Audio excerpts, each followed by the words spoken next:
नमस्कार, स्वागत है आपका आपके खास कार्यक्रम गुड लक टुडे में। मैं हूं आपके साथ गुंजन और स्टूडियो में मेरे साथ मौजूद हैं पंडित शैलेंद्र पांडे जी। पंडित जी, बहुत बहुत स्वागत है आपका। नमस्कार। तो आज हम बात करने जा रहे हैं गणपति प्रतिमा विसर्जन के बारे में। उस दिन अनंत चतुर्दशी भी होती है, इसका महत्व क्या है और कैसे आपको गणपति प्रतिमा का विसर्जन करना है, इसके बारे में भी पंडित जी से विस्तार से जानेंगे। लेकिन सबसे पहले बात गुड लक मंत्र की।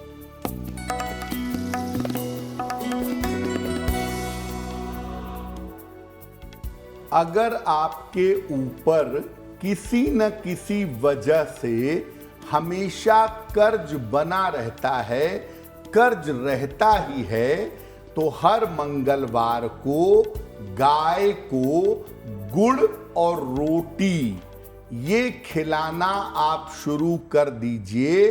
आपके ऊपर जिस भी कारण से कर्ज बना रहता हो, उस कर्ज से आपको छुटकारा अवश्य मिलेगा।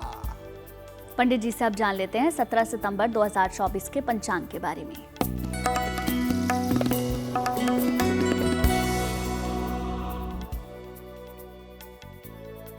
दिनांक 17 सितंबर 2024, दिन मंगलवार, तिथि है भाद्रपद शुक्ल पक्ष की चतुर्दशी तिथि, प्रातः काल 11:44 तक। नक्षत्र है शतभिषा नक्षत्र, दोपहर 1:53 तक। चंद्रमा कुंभ राशि में संचरण कर रहे हैं। राहु काल का समय दोपहर 3 बजे से लगभग 4:30 तक। उत्तर दिशा की तरफ यात्रा करने की मनाही है, लेकिन अगर यात्रा करना जरूरी है, मजबूरी है, तो जरा सी गुड़ खाकर और भगवान का स्मरण करके यात्रा करेंगे तो मुश्किल से बचे रहेंगे। पंडित जी, सबसे पहले तो आपसे जानना चाहेंगे विसर्जन क्यों जरूरी होता है, क्या इसकी परंपरा है, उसके बारे में बताएं। जी देखिए, गणेश चतुर्थी से लेकर और चतुर्दशी तक गणपति महोत्सव का पर्व मनाया जाता है और चतुर्थी पर गणेश जी के प्रतिमा की स्थापना की जाती है और चतुर्दशी पर उनकी प्रतिमा का विसर्जन किया जाता है। कुल मिलाकर चतुर्थी से चतुर्दशी का जो समय है, प्रतिमा की स्थापना चतुर्थी को किया और प्रतिमा का विसर्जन चतुर्दशी को किया। कुल मिलाकर ये 9 दिन गणेश नवरात्रि कहे जाते हैं। माना जाता है कि जब आप गणपति प्रतिमा का विसर्जन कर देते हैं तो भगवान पुनः सूक्ष्म रूप से कैलाश पर्वत पर पहुंच जाते हैं। स्थापना से ज्यादा विसर्जन की महिमा मानी जाती है और जिस दिन भगवान गणेश की प्रतिमा का विसर्जन होता है, उस दिन अनंत शुभ फल प्राप्त किए जा सकते हैं। इसीलिए इस दिन को अनंत चतुर्दशी भी कहा जाता है। अनंत चतुर्दशी वाले दिन या जिस दिन भगवान गणेश की प्रतिमा का विसर्जन होता है, उस दिन विशेष उपाय करके जीवन की समस्याओं से छुटकारा पाया जा सकता है। और इस बार अनंत चतुर्दशी और गणेश जी की प्रतिमा के विसर्जन का पर्व 17 सितंबर को है, तो हमें उनकी प्रतिमा के विसर्जन में शामिल होना चाहिए और अनंत चतुर्दशी के पर्व को ठीक तरीके से मनाना चाहिए। बिल्कुल पंडित जी, अब बात दैनिक भाग्यफल की भी कर लेते हैं। मेष, वृष और मिथुन राशि का दैनिक भाग्यफल क्या कहता है, जानते हैं आपसे।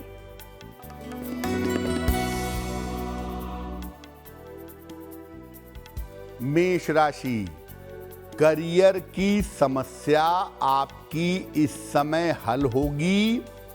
अगर आप थोड़ा प्रयास करेंगे तो बेहतर होगा। धन लाभ के योग आपके लिए बन रहे हैं और विवाह के मामलों में आपके तेजी आएगी। किसी निर्धन व्यक्ति को अगर धन का दान कर दें तो आपका दिन और भी ज्यादा बेहतर होगा। शुभ रंग होगा आपके लिए नीला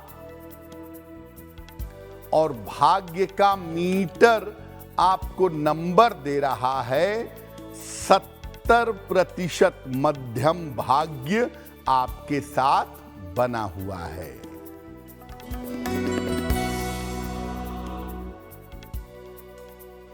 वृषभ राशि, कोई पुरानी इच्छा पूरी होगी। धन लाभ के योग बन रहे हैं।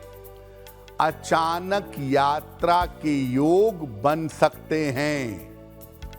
खाने पीने की वस्तु का दान कर दें तो आपका दिन और भी ज्यादा बेहतर होगा। शुभ रंग होगा आपके लिए पीला और भाग्य का मीटर आपको नंबर दे रहा है 80%। बहुत अच्छा भाग्य आपके साथ बना हुआ है।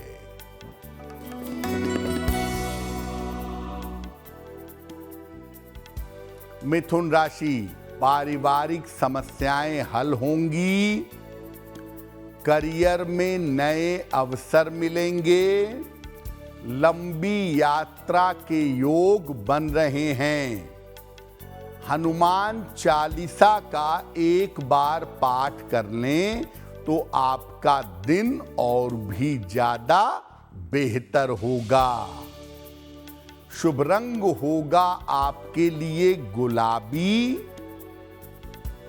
और भाग्य का मीटर आपको नंबर दे रहा है 75%। उत्तम भाग्य आपके साथ बना हुआ है।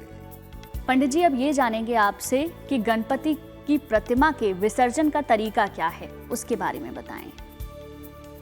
जैसा आपको आरंभ में बताया कि प्रतिमा की स्थापना से ज्यादा प्रतिमा के विसर्जन का महत्व है। तो गणपति की प्रतिमा के विसर्जन का क्या महत्व है, कैसे करेंगे? अनंत चतुर्दशी पर, यानी जिस दिन गणपति प्रतिमा का विसर्जन करेंगे उस दिन प्रातः काल से उपवास रखना जरूरी है। अगर आप पूर्ण उपवास नहीं रख पाते तो केवल फलाहार कीजिएगा।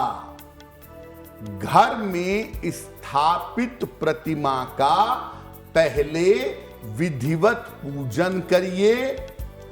पूजन में नारियल, शमी पत्र यानी शमी के पत्ते और दूर्वा यानी दूब जरूर अर्पित करिए।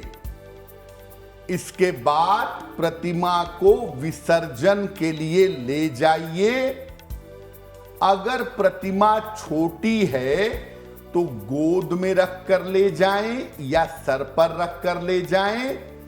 अगर प्रतिमा बड़ी है तो कई लोगों की सहायता से भी आप ले जा सकते हैं। प्रतिमा को ले जाते समय जो आपने भगवान गणेश को अक्षत अर्पित किए थे, इसको घर में बिखेर दीजिए। चमड़े का बेल्ट, चमड़े के स्ट्रेप वाली घड़ी, चमड़े का पर्स पास में मत रखिएगा। नंगे पैर मूर्ति का वहन करें और फिर ले जाके नदी में या समुद्र में मूर्ति का विसर्जन करिएगा। प्लास्टिक की मूर्ति या प्लास्टिक का चित्र ना तो स्थापित करिए और ना ही इसका विसर्जन करिए।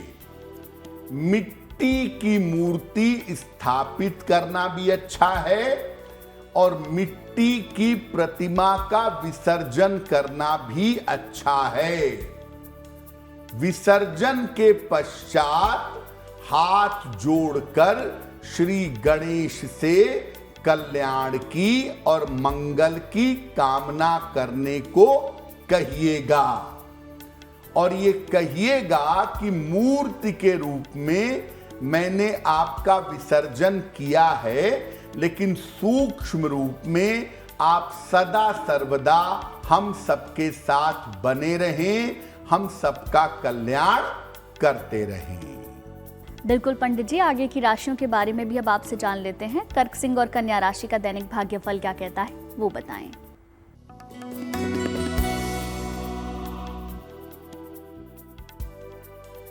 कर्क राशि, काम का बोझ बढ़ा रहेगा, सेहत आपकी बिगड़ सकती है।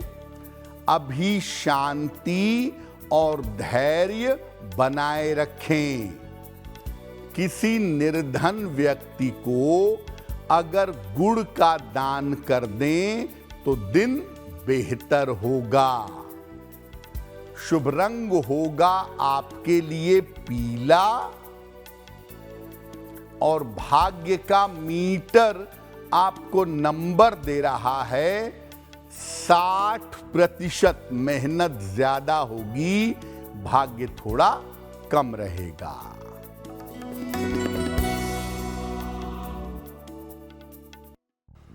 सिंह राशि, परिवार में खुशहाली आएगी।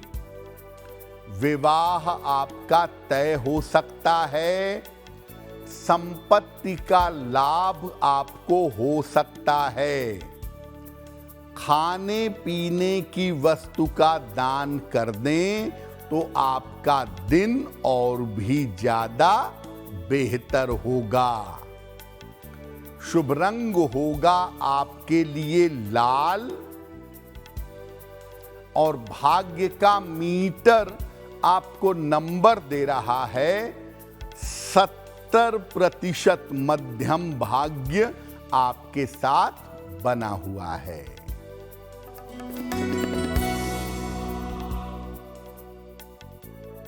कन्या राशि, कोई महत्वपूर्ण काम आपका बन जाएगा। कर्ज की समस्या में आपके सुधार होगा। संतान पक्ष पर ध्यान बनाए रखें। हनुमान चालीसा का एक बार पाठ कर लें तो आपका दिन और भी बेहतर होगा। शुभ रंग होगा आपके लिए हरा और भाग्य का मीटर आपको नंबर दे रहा है 65%। जितनी मेहनत करेंगे उतना ही आपको लाभ होगा। और अब वक्त हो गया है पंडित जी से जानने का कि आज का पहला सवाल हमें किसने और कहां से भेजा है। पंडित जी बताएं। जी,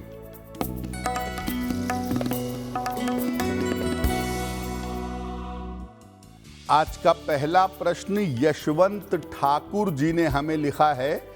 भोपाल से लिखते हैं 17 जुलाई 1997 का जन्म है। 7:30 शाम को दमोह मध्य प्रदेश। ये पूछ रहे हैं कि मुझे अच्छी नौकरी कब तक मिलेगी। मुझे आईटी के क्षेत्र में जाना चाहिए या सरकारी नौकरी की तैयारी करनी चाहिए। यशवंत, आपकी कुंडली बनती है मकर लग्न की और आपकी राशि बनती है वृश्चिक। महादशा शुक्र की और अंतरदशा बुध की चल रही है। ज्योतिष के हिसाब से आप बैंकिंग, फाइनेंस, अकाउंटिंग ऐसे क्षेत्रों में सरकारी नौकरी की तैयारी करें या प्रशासनिक सेवा की MPPSC की तैयारी भी आप कर सकते हैं। और साल 2026 से आपका करियर शुरू होता दिखाई दे रहा है। इस दिशा में मेहनत से कोशिश करें, आपको लाभ होगा। आपके करियर में आपको सफलता मिले, आपकी एकाग्रता बेहतर हो, इसके लिए एक पन्ना बनवा के पहन लें।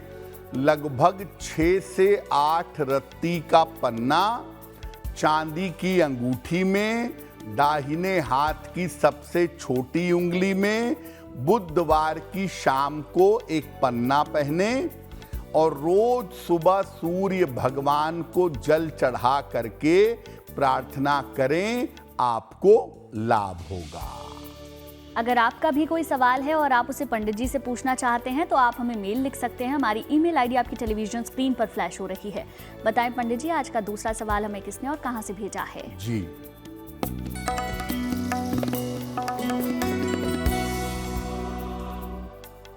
अगला प्रश्न मानुषी शर्मा ने हमें लिखा है। दिल्ली से लिखती हैं, 21 अप्रैल 1988 का जन्म है, 7:05 शाम को, दिल्ली। ये पूछ रही हैं मेरा विवाह कब होगा और आने वाले समय में मेरा स्वास्थ्य कैसा रहेगा। मानुषी, आपकी कुंडली बनती है तुला लग्न की और आपकी राशि बनती है मिथुन। महादशा शनि की और अंतरदशा शुक्र की चल रही है। देखिए, ज्योतिष के हिसाब से साल 2025 में जून से लेके दिसंबर के बीच में आपका विवाह अवश्य ही होगा। और जब भी विवाह करिएगा कुंडली मिलाइएगा। कुंडली आपकी मांगलिक है, सोच समझ करके तब विवाह का निर्णय लीजिएगा। देखिए, जहां तक आपके स्वास्थ्य का प्रश्न है, हड्डियों की और नसों की समस्या का ध्यान रखिए और वर्तमान समय में हार्मोन्स की प्रॉब्लम परेशान ना करे, इसका भी ध्यान बनाए रखना आपके लिए जरूरी रहेगा। फिलहाल आप एक ओपल बनवा के पहन लें। 12 से 14 रत्ती का ओपल चांदी की अंगूठी में, दाहिने हाथ की तर्जनी उंगली में, शुक्रवार की शाम को ओपल पहन लें और रोज सुबह और रोज शाम दोनों समय 108 बार नमः शिवाय का अगर आप जप करें तो आपके लिए बहुत बेहतर होगा। पंडित जी, आपने ये तो बताया कि अनंत चतुर्दशी के दिन भगवान गणेश की जो प्रतिमा है उसका विसर्जन होता है, लेकिन इसके अलावा भी इस तिथि का क्या महत्व है उसके बारे में भी बताएं। भाद्रपद शुक्ल चतुर्दशी पर गणपति की प्रतिमा का विसर्जन होता है, इसलिए महत्वपूर्ण तो है ही। और क्या महत्व है इस चतुर्दशी तिथि का? देखिए, इस चतुर्दशी पर मोक्ष की प्राप्ति करने के लिए भगवान विष्णु की पूजा भी की जाती है और इसके लिए अनंत चतुर्दशी का व्रत रखा जाता है। बंधन का प्रतीक एक सूत का पीला धागा होता है जिसे अनंत सूत्र कहते हैं। इसको भुजा में बांध लिया जाता है और तब व्रत का आरंभ होता है। और जब व्रत समाप्त करते हैं तो इस अनंत सूत्र को खोल दिया जाता है। अनंत चतुर्दशी पर जब व्रत रखते हैं तो नमक का सेवन नहीं करते। सुबह शाम भगवान विष्णु की पूजा करते हैं और शाम को जब उनकी पूजा करते हैं तब व्रत का पारायण करते हैं और पारायण में मीठी चीजें खाते हैं, जैसे सिवई खाते हैं, खीर खाते हैं, लोग दूध रोटी भी खाते हैं, यानी मीठी चीज खाई जाती है संध्या में भगवान विष्णु की पूजा के उपरांत। अनंत चतुर्दशी पर गजेंद्र मोक्ष का पाठ करना बहुत ही अच्छा होता है। अनंत चतुर्दशी पर सुबह और शाम दोनों समय गजेंद्र मोक्ष का पाठ करें। ऐसा करने से जीवन की तमाम विपत्तियों से मुक्ति मिलेगी। अगर आप अनंत चतुर्दशी पर उपवास रखें और हृदय से गजेंद्र मोक्ष का पाठ करें, आपका विशेष कल्याण अवश्य होगा। बिल्कुल पंडित जी, अब आगे की राशियों के बारे में भी आपसे जान लेते हैं। तुला, वृश्चिक और धनु राशि का दैनिक भाग्यफल क्या कहता है, वो भी बताएं।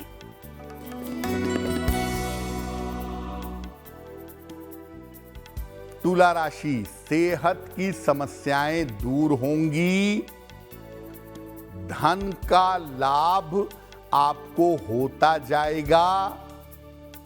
किसी अतिथि का आगमन होगा। किसी निर्धन व्यक्ति को अगर धन का दान कर दें तो आपका दिन और भी ज्यादा बेहतर होगा।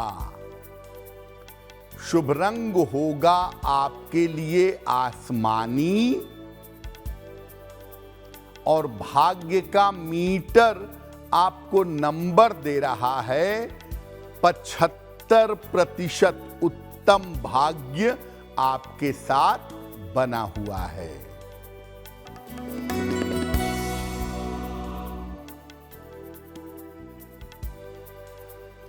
वृश्चिक राशि, निर्णयों में सावधानी रखें।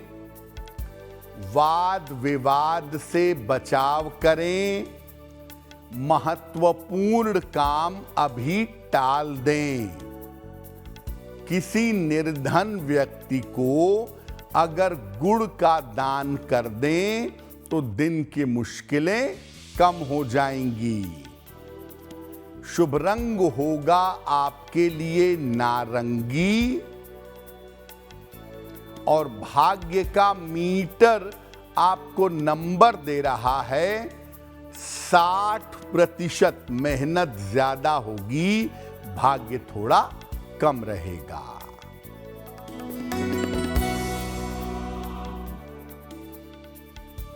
धनु राशि, करियर में सफलता के योग बन रहे हैं। छोटी यात्रा के योग बन रहे हैं। धन की स्थिति अच्छी रहेगी। खाने पीने की वस्तु का दान कर दें तो आपका दिन और भी ज्यादा बेहतर होगा। शुभ रंग होगा आपके लिए पीला और भाग्य का मीटर आपको नंबर दे रहा है 70%। मध्यम भाग्य आपके साथ बना हुआ है। पंडित जी, क्या विशेष उपाय हम विसर्जन के समय कर सकते हैं ताकि जीवन की जो तमाम समस्याएं हैं वो दूर हो जाएं? देखिए, अनंत चतुर्दशी पर या गणपति प्रतिमा के विसर्जन के दिन एक भोजपत्र या पीला कागज ले लें।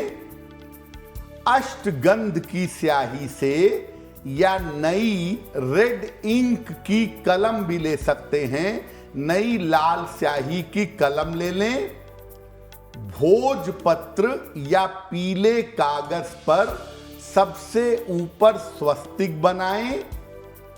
इसके बाद स्वस्तिक के नीचे ओम गंग गणपतये नमः ये लिखें। इसके बाद एक एक करके अपनी सारी समस्याएं उस कागज पर लिखें। लिखावट में काट पीट ना करें और कागज के पीछे कुछ मत लिखिएगा।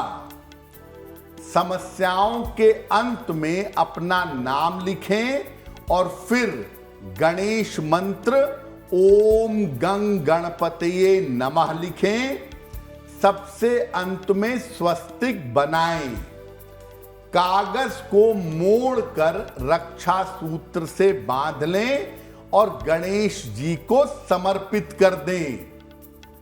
इस कागज को भी गणेश जी की प्रतिमा के साथ विसर्जित कर दें।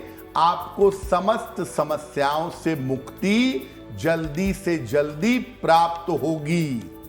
ये कागज लिखेंगे भी विसर्जन वाले दिन और इस कागज को भी गणेश जी की प्रतिमा के साथ विसर्जित कर देंगे।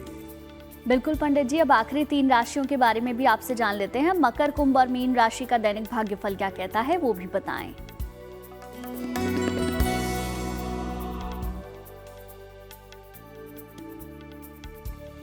मकर राशि, मानसिक चिंताएं दूर होंगी। धन लाभ के योग बन रहे हैं। नौकरी में लाभ की स्थिति बनेगी। किसी निर्धन व्यक्ति को अगर धन का दान कर दें तो आपका दिन और भी ज्यादा बेहतर होगा। शुभ रंग होगा आपके लिए फिरोजी और भाग्य का मीटर आपको नंबर दे रहा है 80%। बहुत अच्छा भाग्य आपके साथ बना हुआ है।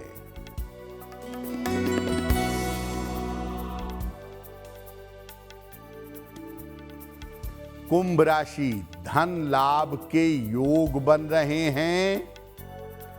करियर में नए अवसर आपको प्राप्त होंगे। स्वास्थ्य की समस्या हल हो जाएगी। हनुमान चालीसा का अगर पाठ कर लें तो आपका दिन और भी बेहतर होगा। शुभ रंग होगा आपके लिए सफेद और भाग्य का मीटर आपको नंबर दे रहा है 90%। सबसे ज्यादा भाग्य आपके साथ बना हुआ है।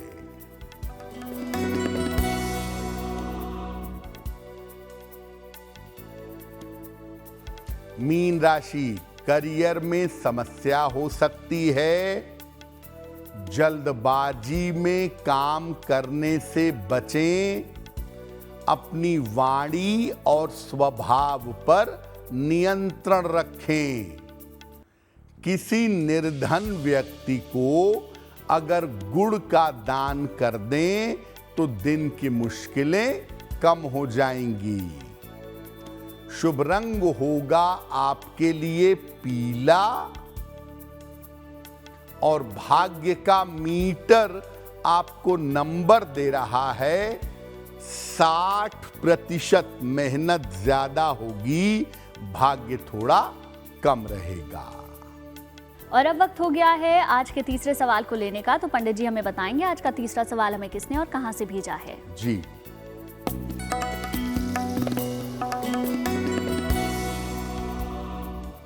अगला प्रश्न नेहा जी ने हमें लिखा है। दिल्ली से लिखती हैं, 31 जुलाई 1995 का जन्म है। 9:20 रात को दिल्ली।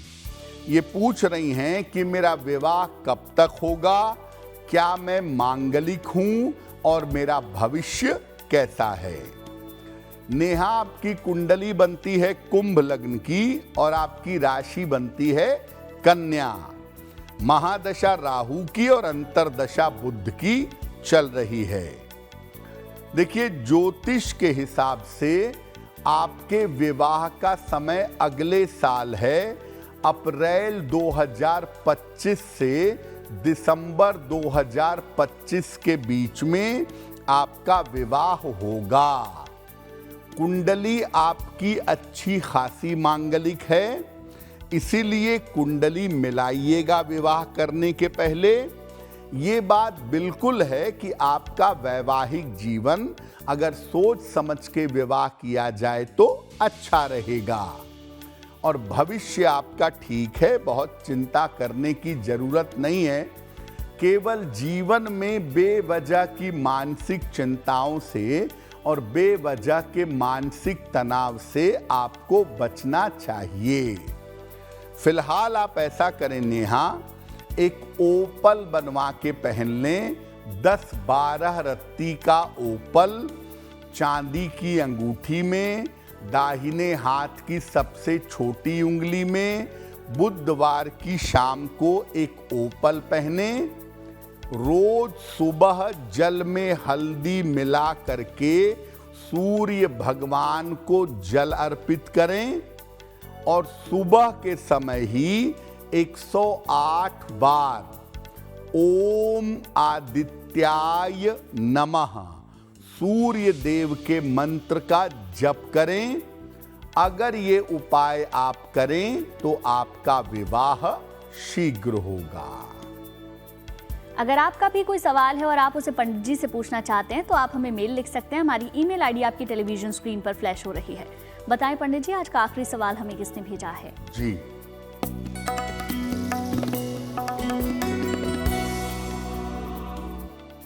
आज का अंतिम प्रश्न कपिल जी ने हमें लिखा है।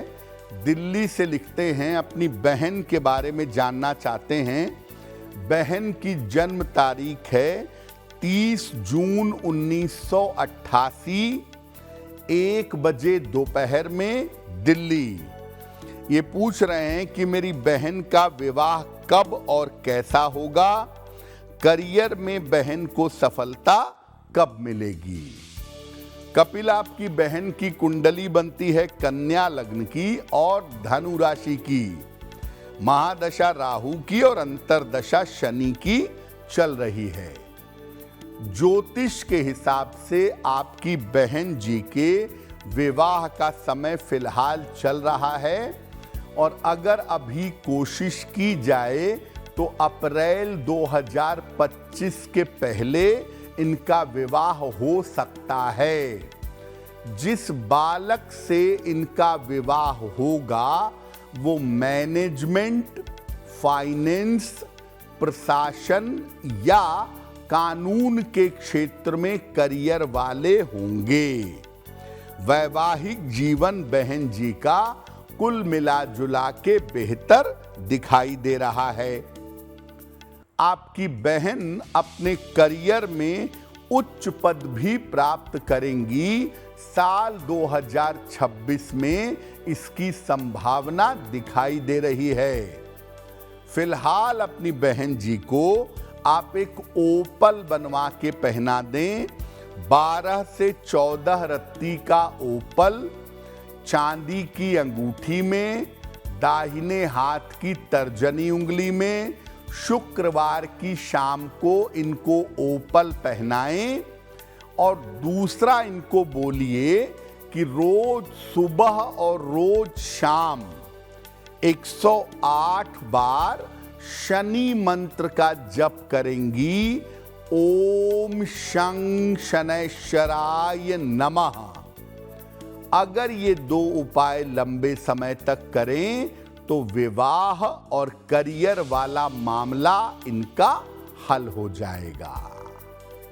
और अब बात उन लोगों की करते हैं जिनका जन्मदिन 17 सितंबर को आता है। उनका ये पूरा साल कैसा रहेगा, जानते हैं पंडित जी से।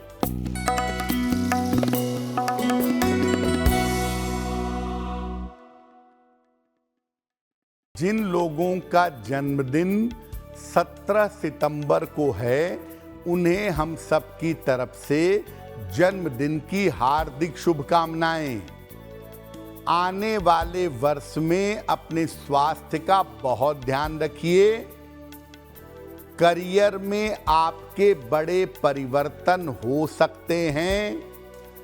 धन की स्थिति आपकी कुल मिलाकर ठीक बनी रहेगी और अगर आप अविवाहित हैं तो आपका विवाह इस साल हो सकता है। क्या करेंगे? पूरे साल भर शनिदेव की अगर उपासना करें तो वर्ष आपके लिए बहुत अच्छा रहेगा। और अब वक्त हो गया है पंडित जी से जानने का कि आज की जिज्ञासा क्या है। आज की जिज्ञासा है कि पूजा करने का सबसे उत्तम समय कौन सा होता है? देखिए, वैसे तो ईश्वर की उपासना हर समय की जा सकती है, किसी भी समय कर सकते हैं। लेकिन अगर आप मध्य रात्रि में पूजा करते हैं या मध्य रात्रि में प्रार्थना करते हैं तो ये ज्यादा शुभ मानी जाती है। मध्य रात्रि में ध्यान करना और पूजा करना सबसे ज्यादा शुभ होता है। और अब पंडित जी से जान लेते हैं 17 सितंबर का शुभ पहर कौन सा है। दिनांक 17 सितंबर 2024 दिन मंगलवार का शुभ पहर। शुभ पहर का समय है शाम को 6 बजे से 7:30 के बीच में। इस समय में भगवान विष्णु को पीला फूल अर्पित करिएगा। ऐसा करने से संतान से जुड़ी हुई समस्याएं आपकी हल होंगी। लेकिन करेंगे शुभ पहर में ही 17 सितंबर मंगलवार शाम को 6 बजे से 7:30 के बीच में। और अब पंडित जी से जानते हैं कि आज की गुड लक राशि कौन सी है।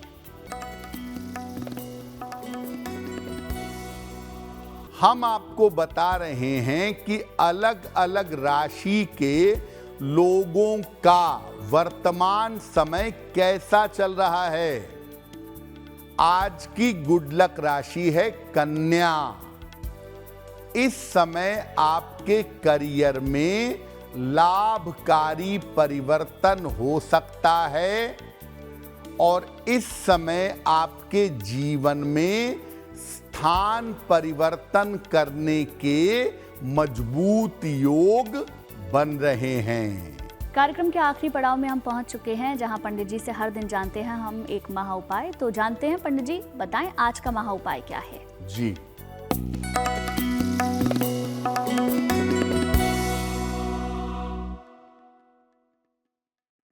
आज हम बात कर रहे हैं गणेश जी के प्रतिमा के विसर्जन की। तो गणेश जी के प्रतिमा के विसर्जन के अवसर पर समस्याओं से मुक्ति कैसे पाएं? हरे धागे में दूर्वा बांध करके एक दूर्वा की माला बना लें। इसको सामने माला को रख करके 108 बार ओम विघ्न हर्त्रे नमः इस मंत्र का जप करें और इसके बाद ये माला भगवान गणेश को पहना दें।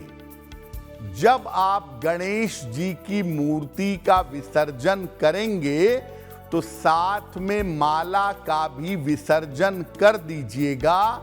आपके जीवन की बड़ी से बड़ी समस्या भी इससे समाप्त हो जाएगी। पंडित जी, बहुत बहुत शुक्रिया आपका तमाम जानकारी और महा उपाय बताने के लिए। धन्यवाद। चलिए, फिर होगी आपसे मुलाकात आपके इस खास कार्यक्रम में, लेकिन अच्छी खबरों के लिए आप देखते रहिए गुड न्यूज टुडे।